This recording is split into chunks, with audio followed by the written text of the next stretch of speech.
ఇచ్చింది వేరే ఎవరికైనా ఇచ్చారా?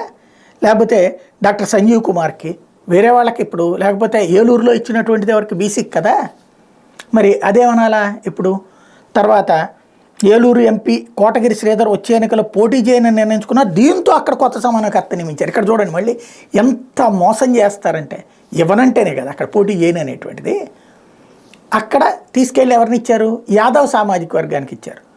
కమ్మ సామాజిక వర్గం మాత్రమే పోటీలు చేసేటువంటి సీట్లు యాదవ్ సామాజిక వర్గానికి ఇవ్వడం, అంతకుముందు మార్గాని భరత్కి ఇచ్చినటువంటి అయినా అవన్నీ ఏమనాలా?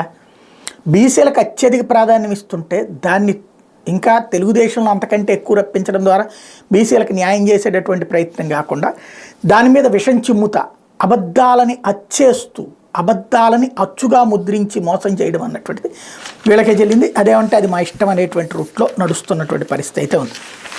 లేకపోతే వైకాపా నన్ను మోసం చేసింది అంటూ చింతలపూడి ఎమ్మెల్యే ఎలీజా ఆవేదన, మాకు సంజీవయ్య వద్దు అంటూ సూళ్లూరుపేటకు సంబంధించినటువంటి ఎమ్మెల్యే వ్యతిరేక వర్గీయుల సమావేశం. ఒకవైపు ఎమ్మెల్యే, మరోవైపు సమన్వయకర్త టికెట్ మాకే అని ప్రచారం.